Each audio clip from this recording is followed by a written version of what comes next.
Entonces hoy vamos a hablar más desde el aspecto de es cómo nos empodera, cómo nos ayuda, qué es lo que hay que aprender y qué es lo que hay que hacer. Y suena súper complicado, pero en realidad no lo es. Mi nombre es Silvia Duchamp, yo soy la directora de comunicaciones corporativas de Microsoft para Sudamérica Hispana. Después de haber hecho consultoría, como nos contaba Majo, después de haber trabajado en el gobierno, después de haber hecho periodismo, creo que le he dado 360 grados de vuelta al tema de las comunicaciones desde todos los ángulos, y lo que me gusta es contar historias. Lo que me gusta cuando era chiquita, yo pensaba que los lápices tenían las historias por dentro, entonces no los tajaba nunca porque se desperdiciaban un montón de cuentos y de dibujos. Entonces era como yo guardaba los dibujitos de los lápices como un tesoro para que no se perdieran en una sola palabra. Y desde ahí creo que quedé obsesionada con el cuento de contar historias. Y contar historias es importante porque nos permite influir en la gente. Yo puedo contar con ustedes 20 datos, ahorita les voy a dar mis datos, se los van a olvidar. Les voy a contar un montón de datos, pero esas son las cosas que nos motivan a actuar, que nos motivan a cambiar, que nos motivan a tomar acción, ¿verdad? Son esas historias. Entonces, bueno, si quieres, avancemos. Se llamaban las... ¿Esos son botellas? No, son circuitos. Así. Ellas son las Top Secret Roses. Y ellas son las mujeres del Bletchley Circle. Les voy a contar porque son las primeras computadoras, literalmente se llamaban computadoras. Durante la Segunda Guerra Mundial, en esa época en la que, en el caso de abajo, que son las mujeres de Estados Unidos y en el de arriba son de Inglaterra, en que todos los hombres se fueron a los frentes de guerra, donde la mano de obra escaseaba, llamaron a muchas mujeres para hacer muchas cosas. No sé si ustedes se acuerdan de como esa imagen icónica en donde hay una mujer que está así, que tiene como que se llama Rosie, de ahí vienen las Top Secret Roses. Reclutaron a estas Roses, eran 6 en realidad, para un proyecto secreto. Después del bombardeo de Pearl Harbor y entró Estados Unidos en la guerra, había que hacer cálculos de trayectoria balística, eso suena súper horrible, ¿no?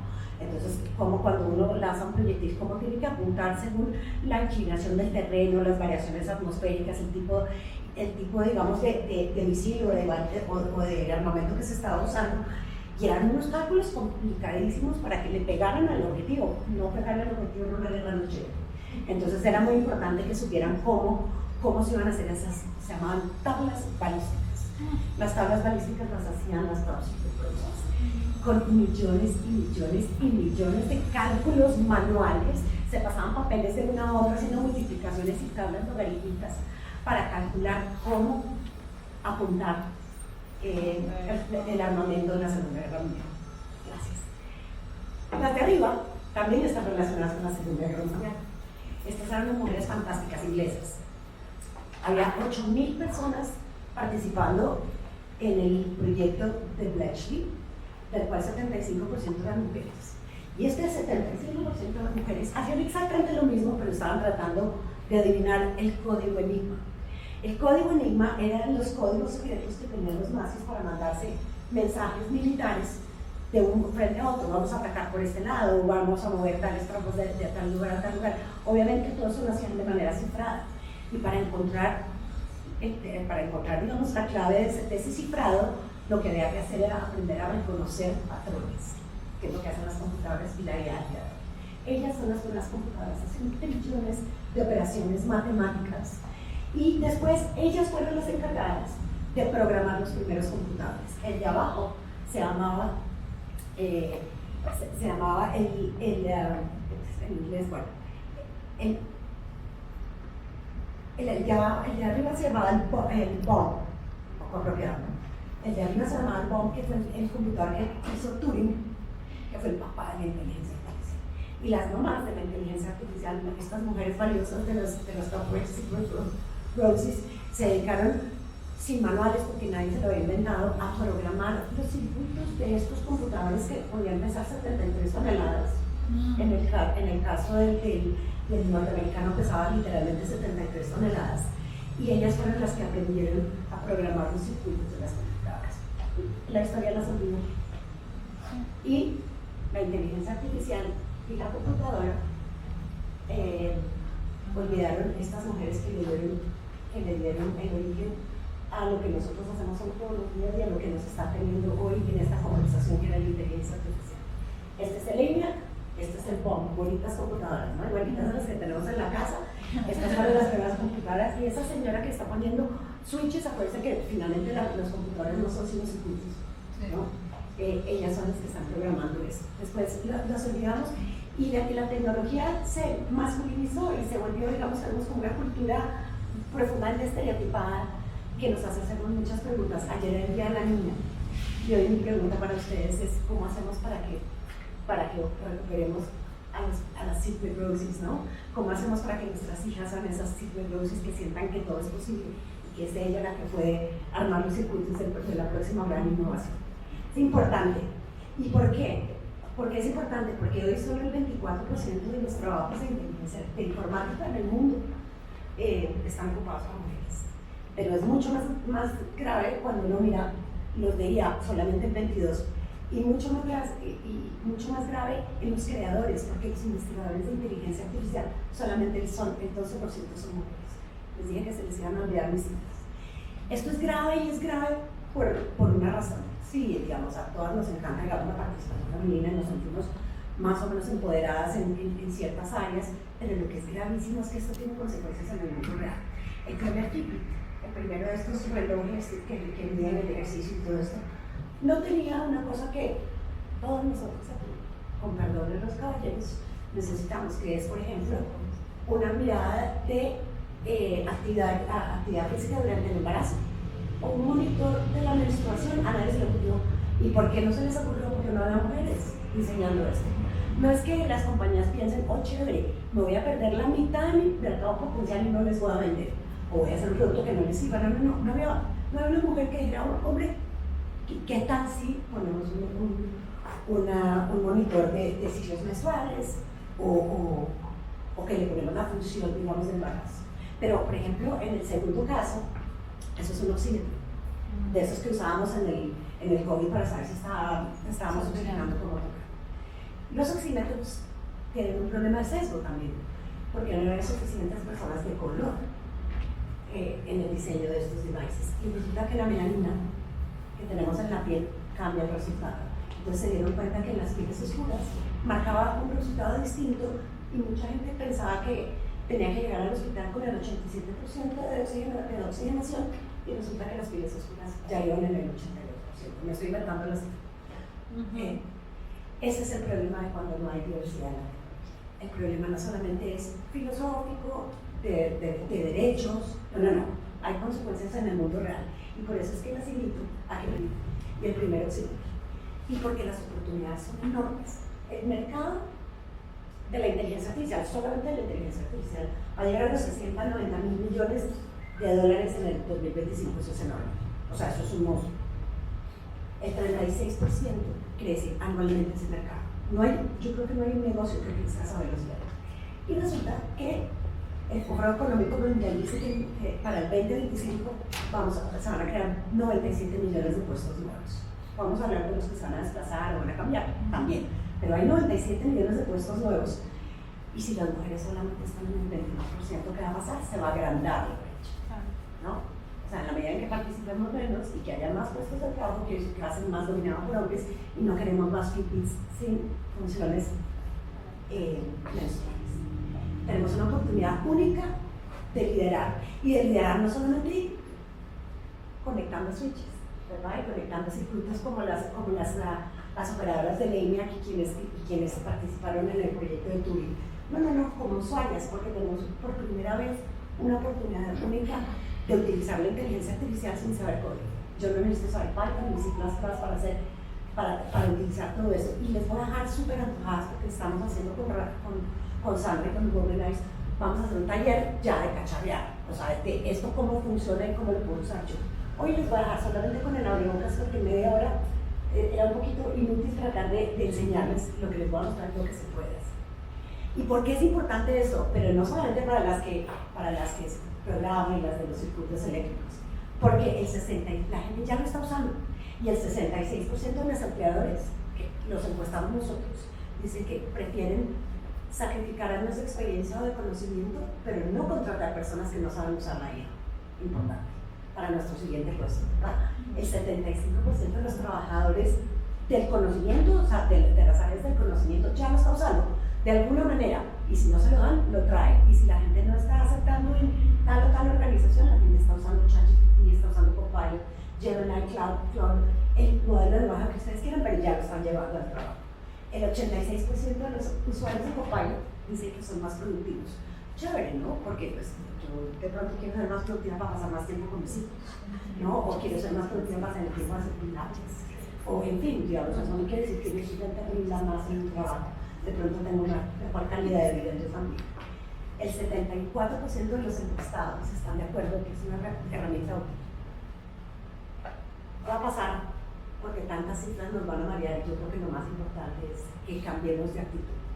Entonces, yo tengo un montón de amigos boomers, ¿no? Que les digo, ay, ya ensayaste ChatGPT o Copilot o Gemini o Claude, no sé qué, sí, es que no me gusta. Yo, ok, ¿por qué? No, pues es que le pedí que me hiciera X y me sacó una cosa chimbísima, claro, porque hay que cambiar de manera de utilizar la tecnología. Hasta el momento nosotros decimos, me tengo que ir a la Universidad de Rosario, voy a poner Waze me dice, toma la Caracas, o toma la séptima, y no sé qué, dobla a la derecha o a la izquierda, ¿verdad? O entonces le digo o entonces de repente le digo a Google Maps que me dé una indicación, o le puedo decir, por ejemplo, a Alexa que le suba el volumen a la música porque me gusta esta canción, y Alexa obedece, ¿verdad? Pero aprender a utilizar la inteligencia artificial generativa necesita un set de instrucciones distintas y una manera distinta de pensar en cómo la vamos a usar. No vamos a ser usuarios pasivos donde nos dan un resultado y nos vamos con nuestro resultado, como mis amigos boomers. Malísima la canción de cuna que me hizo. ¿Qué le pediste? ¿No? ¿Cómo se lo pediste? No, la frustración generalmente es falta de esfuerzo. Y es tristísimo porque nos estamos perdiendo una herramienta que nos potencia nuestra capacidad de hacer más y mejor.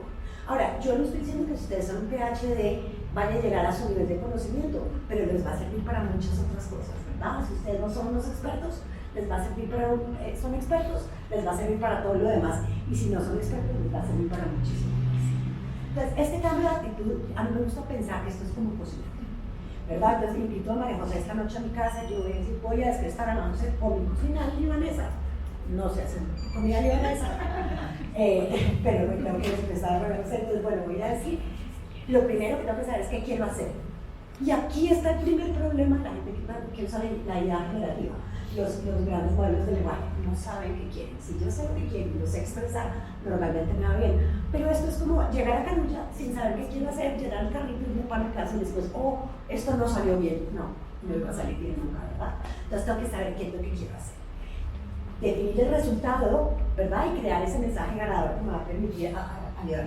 Pero la segunda es ejecutar. Llegué con mi carrito de Carulla, metí todo dentro de la olla, prendí el fuego y me fui a ver televisión. Tampoco va a salir bien, porque necesita interacción. Hasta que yo pegue, pique, corte, revuelva, ponga agua, suba el volumen, baje el volumen, métalo en no, eso hace, ¿verdad? Igualito sucede con la IA generativa. Hay una interacción con la tecnología que es la que no estamos acostumbrados. Es como cuando le digo a Waze, no me gusta cómo me estás mandando a la calera, ¿será que por el codito? No, yo tengo que pedírselo, no me lo voy a dar solo. Igualito sucede con la IA generativa.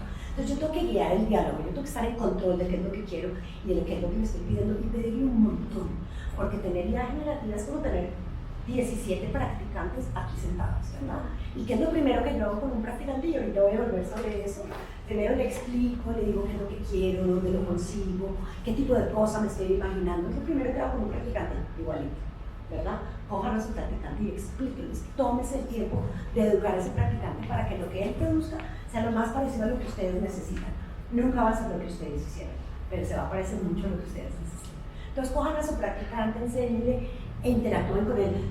Este primer borrador me parece, ¿sabes qué? Que te faltan un par de cifras acá, me gustaría ver qué dice con una comunidad sobre esto, o porque no te encuentras cifras de la CEPAL. Igualito hay que hacer con un rango de lenguaje. Y finalmente refinar el resultado, y es acá donde yo digo, nada nos va a reemplazar. Esa manera bella de escribir, ¿no? O de crear una imagen, o de ingeniarse un modelo de negocio. Es una, digamos, tan humanos, ¿no? Eso nadie lo va a hacer por ustedes. Entonces nunca se olviden ustedes aquí, en este proceso. Eso no quiere decir que no lo usen y no le saquen todo el provecho. Cojan a sus 17 practicantes que no se cansan y no piden horas extras, ni dicen que tienen que irse porque tienen una cita con la novia, ni nada, ellos no se cansan estos. Entonces, denle su estilo y su personaje. Entonces, lo primero vamos a comenzar. Díganle qué hacer, mis amigos boomers necesitarían oír esto. Es decir, cuando ustedes están pidiéndole un gran modelo de lenguaje, un resultado ustedes están haciendo código, ustedes están echando Python, ¿verdad?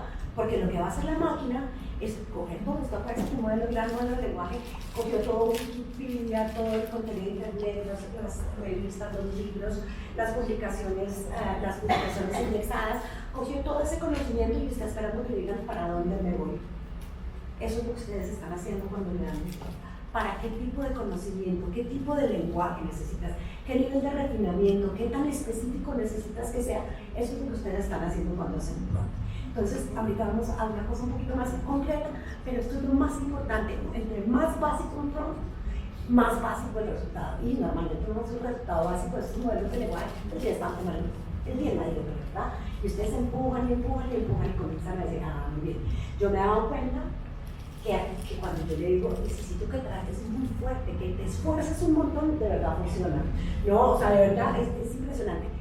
El cambio de paradigma, ese camaleón en el que nos tenemos que convertir, viene un poco de que estamos acostumbrados a interactuar de manera muy, muy económica con las palabras, con la tecnología, ¿verdad? Cuando hacemos una búsqueda en Google, vamos a buscar con keywords, con palabras clave, y las otras cosas salen sobrando, solo confunden a la máquina. Esto es todo lo contrario, denle todo el contexto. Yo me llamo, no sé cómo, y no sé cómo, soy un especialista en tal y tal y tal otra cosa, y estoy haciendo una conferencia para un grupo de mujeres que son emprendedoras, que vienen de backgrounds de abogadas, contadoras, emprendedoras, tecnólogas, hay de todo y necesito poder inspirarlas y úsenlo para hacer esta conferencia, ¿verdad? Pero denle mucha información. Y finalmente, nunca van a obtener lo que ustedes se habían soñado, pero les va a servir un montón. Se imaginan yo comenzar desde cero. No es lo mismo comenzar, les va a hacer muy esta no se la saben. ¿Qué es lo primero que hace una persona cuando abre un documento de Word? Esto es estadístico, es verdad. ¿Qué es lo primero que pasa? Un documento de Word llega por la mañana, 8 de la mañana. Grabar. Mirar cuántas páginas. Okay, ¿no? Se van a sorprender, cerrarlo. Estadísticamente, lo primero que hacen las personas cuando abren un documento de Word es cerrarlo, intimida la pinche página en blanco. No me alcanza el tiempo, no tengo 3 horas y media, no, y estoy partiendo desde cero y esa página en blanco. Simplemente, aunque sea para eso, cojan sus 17 practicantes en forma de IA y digan, dame algo con qué trabajar. Yo parto de ahí, después lo mejoro y después interactúo con el mismo agente y lo voy mejorando, ¿verdad? Entonces, acuérdense siempre que no siempre van a encontrar lo que piden, pero entre más me dediquen ustedes el tiempo a trabajar con la IA, más se va a parecer a algo que necesite después esos 40 minutos donde dice yo lo hago así. El otro día contesté una entrevista para un vocero en Argentina. Oye, mi entrevista está fantástica, pero yo toda orgullosa le digo, Martín, mira, ya contesté tu entrevista. Me dice, sí, pero necesitamos traducirla por porteño porque es argentino. ¿No? Entonces, claro, yo le estaba contestando en colombiano, facilísimo, le dije a la IA, tradúcemelo a porteño y me puso vos, querés, ¿no? Es fantástico. Y me ha demorado un montón de tiempo. Ok, ¿cómo le habla la IA? ¿Cómo logro ese primer borrador que me va a permitir salir de un lugar chévere? Son 5 elementos súper básicos, pero se nos olvidan, mis amigos boomers nunca lo hacen. El primero, la persona, de primera persona. Eres la vicepresidente de Asuntos de Reputación y Asuntos Corporativos y Comunicaciones del banco, de Bancolombia, y vas a dictar una conferencia delante de él, no sé quién es, no sé. O sea, le digo mi título. O él, o tú eres, o yo soy, y me vas a ayudar a. O tú eres y vas a dictar una conferencia, no importa cualquiera de las dos sirve igual. Ser muy específico en el título, ¿no? En el título y en qué experto lo quiero convertir el día de hoy. Acuérdense de borrar la conversación anterior porque a veces se confunde, ¿no? Si la vez pasada eres un experto en tecnología que está no sé qué, de repente pone a María José a decir cualquier cosa. Entonces, borren y vuelvan a comenzar, porque guarda contexto, acuérdense. La idea guarda el contexto. Entonces, es muy importante, entonces que se digan, ustedes le pueden decir incluso, eres PhD o eres una persona que tiene unos conocimientos vagos de tal cosa o eres un gran curioso, un gran experto. Segundo, el objetivo, y esto es fantástico porque le digo, ¿qué quiero? Quiero 3 párrafos, o quiero una conferencia para 45 minutos, o quiero un discurso para aceptar el premio de excelencia corporativa del Departamento de Estado de los Estados Unidos, el tono cambia un montón, ¿no? El tipo de contenido que yo quiero un discurso, una introducción, algo rápido, algo buleteado, no buleteado, en fin, ustedes le tienen que decir exactamente el output que quieren. El tercero es la audiencia, ¿quién me va a escuchar? Y eso depende porque, ¿se acuerdan que les decía? Esta inteligencia artificial está ahí esperando que le diga a qué tipo de conocimiento ir a buscar. Ese es exactamente el tipo de conocimiento que quiero es para alumnos de 14 a 18 años de la escuela secundaria o estudiantes de PhD en inteligencia artificial, muy distinto. El tipo de conocimiento y el tipo de lenguaje que usa. Entonces, díganle cuál es la audiencia. Las personas que trabajamos en comunicación, lo primero que pensamos en eso, es baja de 3 rayitas a la complicación de la audiencia, ¿verdad?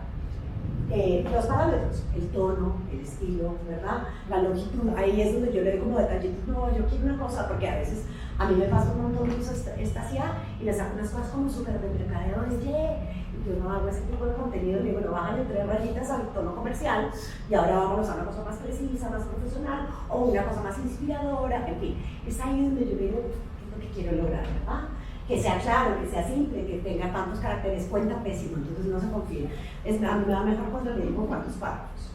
Y el futuro del trabajo, según el Foro Económico Mundial, tiene 179 páginas, y es un poco extenso, digamos. Entonces lo que voy a hacer es que le voy a decir, coge este documento y analízalo, ¿no? Y una vez que ya tiene todo ese conocimiento, ayúdame a crear algo innovador hablando de esto o de eso, o ayúdame a encontrar en dónde están las referencias a Colombia, o ayúdame a buscar la participación de las mujeres, ¿no? Entonces, le doy ese contexto, hago unas trampas fantásticas, por ejemplo, le digo, utiliza esto, ¿no? Y ahora con este otro documento, analízale el tono, el estilo, el no sé qué, y así escribo yo, y digo, y ahora expresemos en este tono y en este estilo para que escriba como, ¿verdad? Muchas veces me preguntan eso, ¿yo cómo hago para que no me escriba mecánicamente? Pues dile cómo. Y aquí le das un documento, le subes una muestra de cómo escribes y te va a escribir más parecido. Eso nunca les va a quitar a ustedes ni su voz, la voz de la que nos hablaba hace un momento. Nunca les va a quitar a ustedes su voz, su estilo, su humanidad, su alma, pero les va a ayudar a utilizar un lenguaje un poco más apropiado, un tono más apropiado, la longitud de las palabras, de las frases que ustedes usan.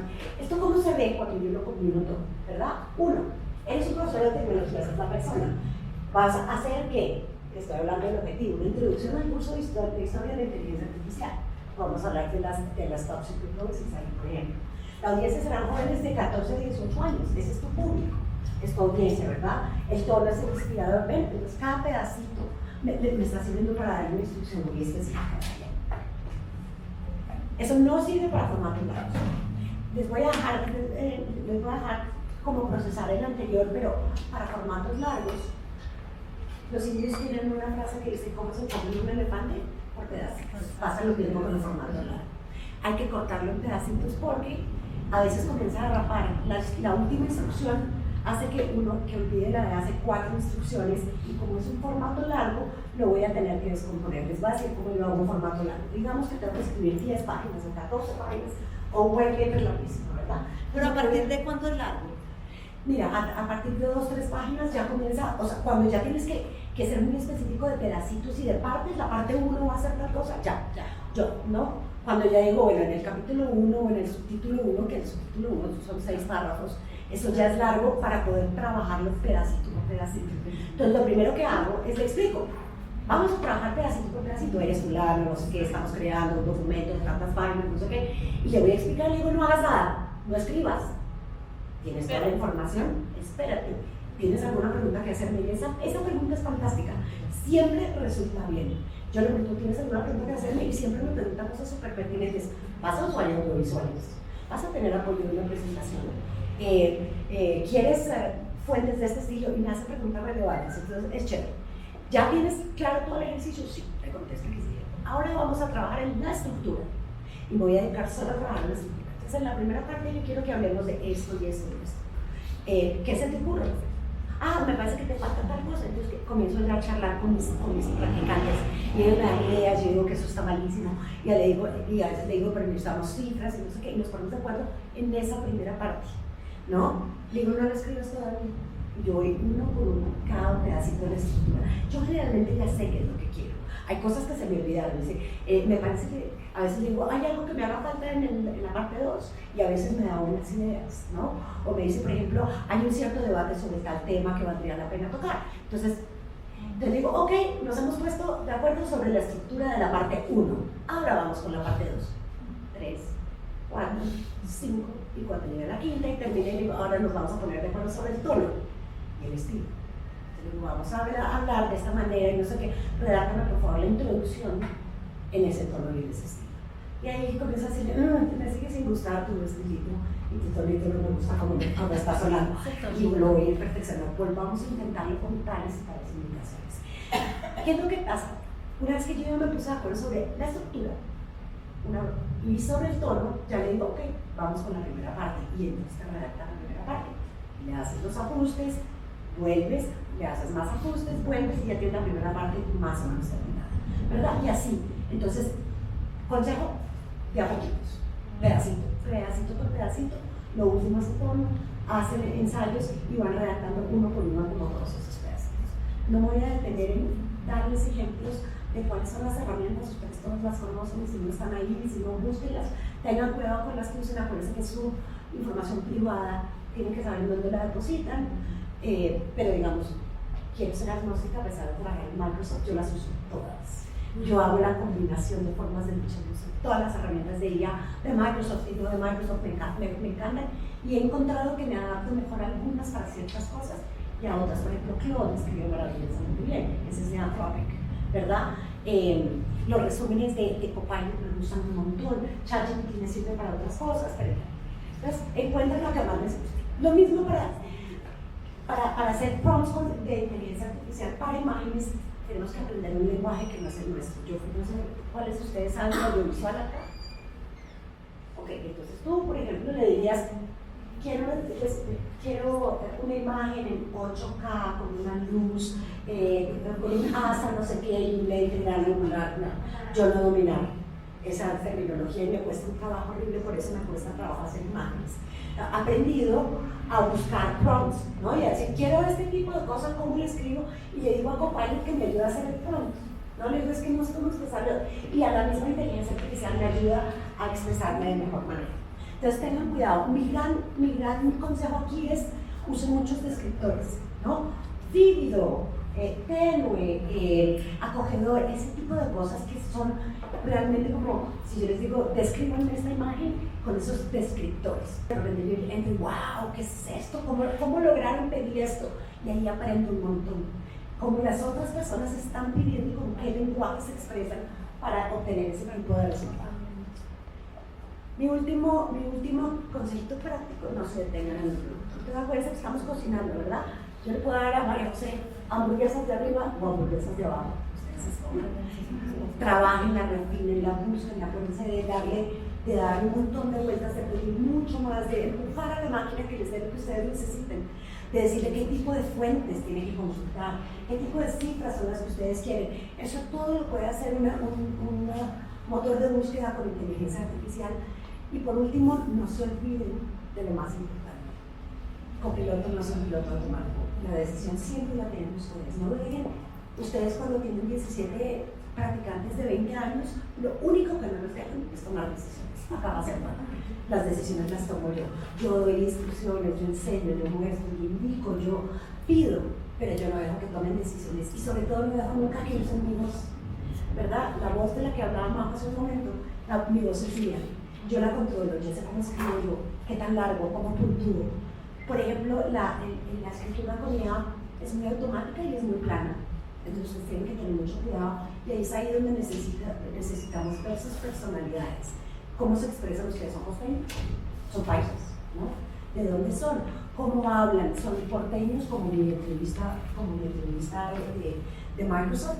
Entonces es muy importante las ideas, el sello humano nadie se los va a quitar. Y finalmente, acuérdense que la inteligencia artificial no tiene conciencia, no tiene moralidad, no tiene ética, no distingue entre la verdad y no la verdad. No sé cómo estamos de tiempo, si aquí paro, tú me dices algo. Un minutito más y ya. Voy a pasar P2, pero, o sea, que tengan la visión de Flash Gordon, porque esto es muy rápido. Ese ve. ¿Para qué me sirve la IA? Para buscar de manera independiente. Ojo, no todos los grandes modelos de lenguaje están conectados a Internet. ChatGPT no está, que es fantástico, pero no está conectado con Internet. Entonces sepan que si se están buscando, mis amigos boomers, pero es que yo le pregunté que había dicho ayer Petro en no sé dónde y me contestó cualquier cosa, si es que estás usando la herramienta equivocada. No está conectado con Internet.